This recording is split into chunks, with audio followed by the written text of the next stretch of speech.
14वां अध्याय अग्नि यज्ञ, देव यज्ञ और ब्रह्म यज्ञ का वर्णन। ऋषियों ने कहा, प्रभु अग्नि यज्ञ, देव यज्ञ और ब्रह्म यज्ञ का वर्णन करके हमें कृतार्थ करें। सूत जी बोले, महर्षियों, गृहस्थ पुरुषों के लिए प्रातः और सायंकाल अग्नि में 2 चावल और द्रव्य की आहुति ही अग्नि यज्ञ है। ब्रह्मचारियों के लिए समेधा का दान देना ही अग्नि यज्ञ है, अर्थात अग्नि में सामग्री की आहुति देना उनके लिए अग्नि यज्ञ है। द्विजों का जब तक विवाह न हो जाए उनके लिए अग्नि में समेधा की आहुति, व्रत तथा जाप करना ही अग्नि यज्ञ है। द्विजों, जिसने अग्नि को विसर्जित कर उसे अपनी आत्मा में स्थापित कर लिया है, ऐसे वानप्रस्थियों और सन्यासियों के लिए यही अग्नि यज्ञ है कि वे समय पर हितकर और पवित्र अन्न का भोजन कर लें। ब्राह्मणों, सायंकाल अग्नि के लिए दी आहुति से संपत्ति की प्राप्ति होती है तथा प्रातःकाल सूर्य देव को दी आहुति से आयु की वृद्धि होती है। दिन में अग्निदेव सूर्य में ही प्रविष्ट हो जाते हैं, अतः प्रातःकाल सूर्य को दी आहुति अग्नि यज्ञ के समान ही होती है। इंद्र आदि समस्त देवताओं को प्राप्त करने के उद्देश्य से जो आहुति अग्नि में दी जाती है वो देव यज्ञ कहलाती है। लौकिक अग्नि में प्रतिष्ठित जो संस्कार निमित्तिक हवन कर्म है वे देव यज्ञ हैं। देवताओं को प्रसन्न करने के लिए नियम से विधि पूर्वक किया गया यज्ञ ही देव यज्ञ है। वेदों के नित्य अध्ययन और स्वाध्याय को ब्रह्म यज्ञ कहते हैं। मनुष्य को देवताओं की तृप्ति के लिए प्रतिदिन ब्रह्म यज्ञ करना चाहिए। प्रातः काल और सायंकाल को ही इसे किया जा सकता है। अग्नि के बिना देव यज्ञ कैसे होता है, इसे श्रद्धा और आदर से सुनो। सृष्टि के आरंभ में सर्वज्ञ और सर्वसमर्थ महादेव शिवजी ने समस्त लोगों के उपकार के लिए वारों की कल्पना की। भगवान शिव संसार रूपी रोग को दूर करने के लिए वैद्य हैं, सबके ज्ञाता तथा समस्त औषधियों के औषध हैं। भगवान शिव ने सबसे पहले अपने वार की रचना की जो आरोग्य प्रदान करने वाला है।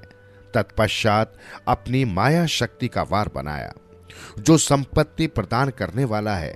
जन्म काल में दुर्गतिग्रस्त बालक की रक्षा के लिए कुमार के वार की कल्पना की। आलस्य और पाप की निर्वृत्ति तथा समस्त लोगों का हित करने की इच्छा से लोक रक्षक भगवान विष्णु का वार बनाया।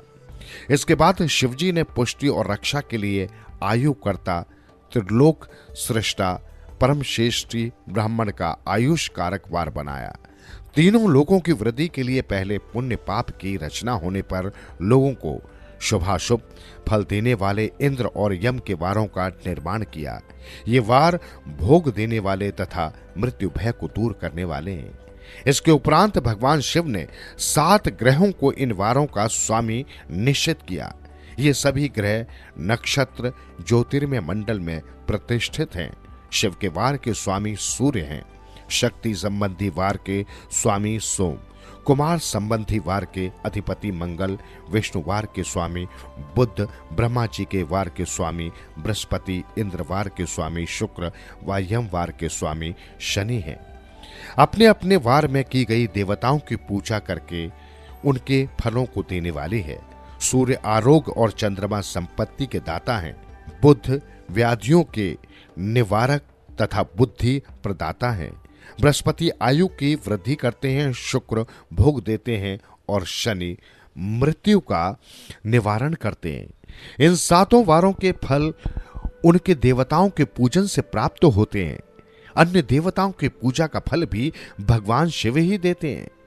देवताओं की प्रसन्नता के लिए पूजा की 5 पद्धतियां हैं।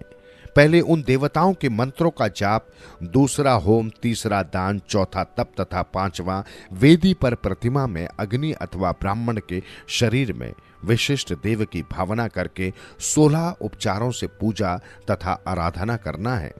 दोनों नेत्रों तथा मस्तक के रोग में और कुष्ठ रोग की शांति के लिए भगवान सूर्य की पूजा करके ब्राह्मणों को भोजन कराएं। इससे यदि प्रबल प्रारब्ध का निर्माण हो जाए तो जरा एवं रोगों का नाश हो जाता है। इष्ट देव के नाम मंत्रों का जाप वार के अनुसार फल देते हैं। रविवार को सूर्य देव व अन्य देवताओं के लिए तथा अन्य ब्राह्मणों के लिए विशिष्ट वस्तु अर्पित करें। ये साधन विशिष्ट फल देने वाला होता है तथा इसके द्वारा पापों की शांति होती है। सोमवार को संपत्ति व लक्ष्मी की प्राप्ति के लिए लक्ष्मी की पूजा करें तथा पत्नी के साथ ब्राह्मणों को घी में पका अन्न भोजन कराएं। मंगलवार को रोगों की शांति के लिए काली की पूजा करें। उड़द, मूंग एवं अरहर की दाल से युक्त अन्न का भोजन ब्राह्मणों को कराएं। बुधवार को दधि युक्त अन्न से भगवान विष्णु का पूजन करें। ऐसा करने से पुत्र मित्र की प्राप्ति होती है। जो दीर्घायु होने की इच्छा रखते हैं वे बृहस्पतिवार को देवताओं का वस्त्र, यज्ञोपवीत तथा घी मिश्रित खीर से पूजन करें। भोगों की प्राप्ति के लिए शुक्रवार को एकाग्रचित्त होकर देवताओं का पूजन करें और ब्राह्मणों की तृप्ति के लिए षड्रस युक्त अन्न दें। स्त्रियों की प्रसन्नता के लिए सुंदर वस्त्र का विधान करें। शनिवार अपमृत्यु का निवारण करने वाला है। इस दिन रुद्र की पूजा करें। तिल के होम व दान से देवताओं को संतुष्ट करके ब्राह्मणों को तिल मिश्रित भोजन कराएं। इस तरह से देवताओं की पूजा करने से आरोग्य एवं उत्तम फल की प्राप्ति होगी। देवताओं के नित्य विशेष पूजन, स्नान, दान, जाप, होम तथा ब्राह्मण तर्पण एवं रवि आदि वारों में विशेष तिथि और नक्षत्रों का योग प्राप्त होने पर विभिन्न देवताओं के पूजन में जगदीश्वर भगवान शिव ही उन देवताओं के रूप में पूजित होकर सब लोगों को आरोग्य फल प्रदान करते हैं। देश, काल, पात्र, द्रव्य, श्रद्धा एवं लोक के अनुसार उनका ध्यान रखते हुए महादेव जी आराधना करने वालों को आरोग्य आदि फल देते हैं। मंगल कार्यों के आरंभ में और अशुभ कार्यों के अंत में तथा जन्म नक्षत्रों के आने पर गृहस्थ पुरुष अपने घर में आरोग्य की समृद्धि के लिए सूर्य ग्रह का पूजन करें। इससे सिद्ध होता है कि देवताओं का पूजन संपूर्ण अभीष्ट वस्तुओं को देने वाला है।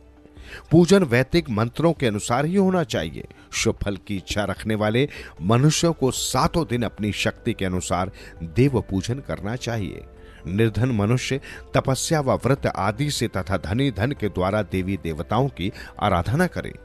जो मनुष्य श्रद्धा पूर्वक इस तरह के धर्म का अनुष्ठान करता है वो पुण्य लोक में अनेक प्रकार के फल भोग कर पुनः इस पृथ्वी पर जन्म ग्रहण करता है। धनवान पुरुष सदा भोग सिद्धि के लिए मार्ग में वृक्ष लगाकर लोगों के लिए छाया की व्यवस्था करते हैं और उनके लिए कुएं, बावली बनवाकर पानी की व्यवस्था करते हैं। वेद शास्त्रों की प्रतिष्ठा के लिए पाठशाला का निर्माण या अन्य किसी भी प्रकार से धर्म का संग्रह करते हैं और स्वर्ग लोक को प्राप्त होते हैं। समय अनुसार पुण्य कर्मों के परिपाक से अंतःकरण शुद्ध होने पर ज्ञान की सिद्धि होती है। दूजो इस अध्याय को जो सुनता, पढ़ता अथवा सुनने की व्यवस्था करता है उसे देव यज्ञ का फल प्राप्त होता है।